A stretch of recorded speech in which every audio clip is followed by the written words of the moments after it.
Welcome to class 7 students. This is the continuation part of the chapter classification of the living world. In my previous video I was doing the type study of amoeba. I have talked about the method of nutrition and respiration in amoeba. I hope it is clear to you all. That is not all about amoeba. We are going to talk more about this particular organism. Let's talk about how amoeba excretes. Okay, so for that I am going to show you the same picture that I have been showing for the previous discussions. Okay, so let's talk about the excretion part of amoeba.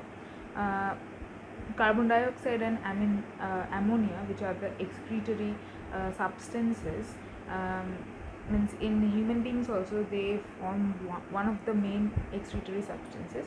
In amoeba also they are the main waste materials. These waste materials are excreted by the process of diffusion. So here also diffusion is required. It respires with the help of diffusion, it excretes with the help of diffusion, and all via the plasma membrane or the cell membrane. Okay, these waste materials are excreted by the process of diffusion through the body surface. Body surface means cell membrane only. Okay, with the help of contractile vacuoles. Here contractile vacuoles are present and they help in the excretion process of amoeba.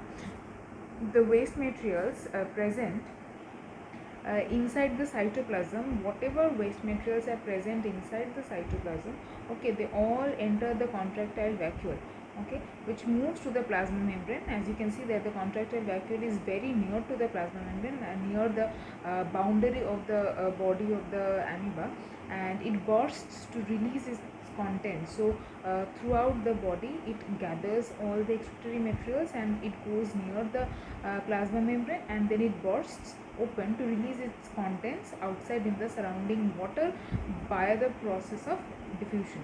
Okay, so here also diffusion and cell membrane both are very important in the process of excretion.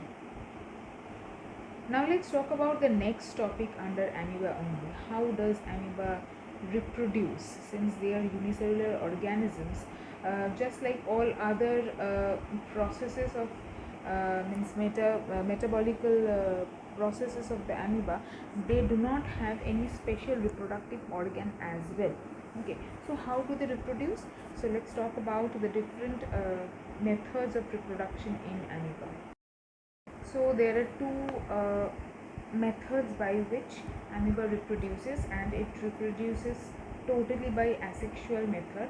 And the two methods are, one is binary fission as you can see in here, and the second one is multiple fission, which we are going to talk about later on. First let's concentrate about binary fission in amoeba. So a fully grown amoeba which can reproduce, it multiplies by binary fission. In this process what happens, one parent amoeba is there, so this one is the parent amoeba. It divides into two daughter amoebae. What is amoebae? It is a plural form of amoeba. How does it divide into two daughter amoeba? See here you can see the first step is parent amoeba and the second step is two daughter amoebae are formed. So how does it happen? First the nuclear membrane disappears. So here you can see in this elongation of the nucleus takes place. So how will that happen? For the nucleus to change its shape, the nuclear membrane has to be divided. Okay, the nuclear membrane has to be disrupted, not divided, disrupted, and then only the nucleus can elongate. As you can see it here, it becomes elongated, it has elongated. Okay, and then the nucleus divides into two daughter nuclei. So here in the third step you can see that this elongated nucleus is now divided into two daughter nuclei, and also the cytoplasm has started to divide. Two constrictions on both the sides have started forming, and eventually that there in this portion it will divide and form two daughter amoebae. Okay, means as a result of this binary fission, two daughter amoebae are formed, which again they start growing separately, and again when they become fully matured they will divide. Okay. So students, after binary fission, it is time for the other type of reproduction, or the other mode of asexual reproduction in amoeba, which is multiple fission.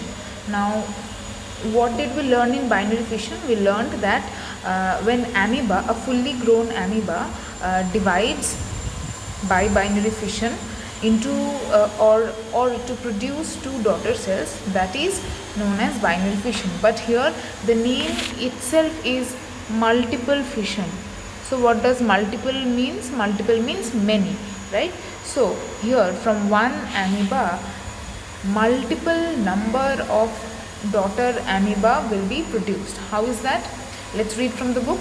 Under unfavorable environmental conditions, amoeba produces a thick wall around its body. So here this is the parent amoeba, and when there is unfavorable situation, at that time what will happen? This cyst will form around the parent amoeba. As you can see, there is a very thick dark wall is there around the parent amoeba, and within that cyst the parent amoeba will continue to divide and produce many amoebae. As you can see here, 1 2 3 4 5, like that. Okay, so many amoebae are there within the cyst. Now this is known as the cyst or the cyst wall. Now the nucleus, as I have said that the amoeba divides several times. The nucleus, first the nucleus will divide, producing many nuclei, just like in the case of binary fission. And then what will happen? The cytoplasm will divide, producing multiple daughter cells inside the cyst. As you can see here, many amoebae has been formed here. Okay, so here this is the second step. Next step, what happens? These encysted daughter cells are known as spores. What are they known as? They are called spores. So this process is also known as sporulation. Formation of spores is known as sporulation. Now, when unfavorable condition goes away, favorable condition comes back. Okay, during that time, the cyst bursts open. As you can see, it is the broken cyst. Here the cyst is no more.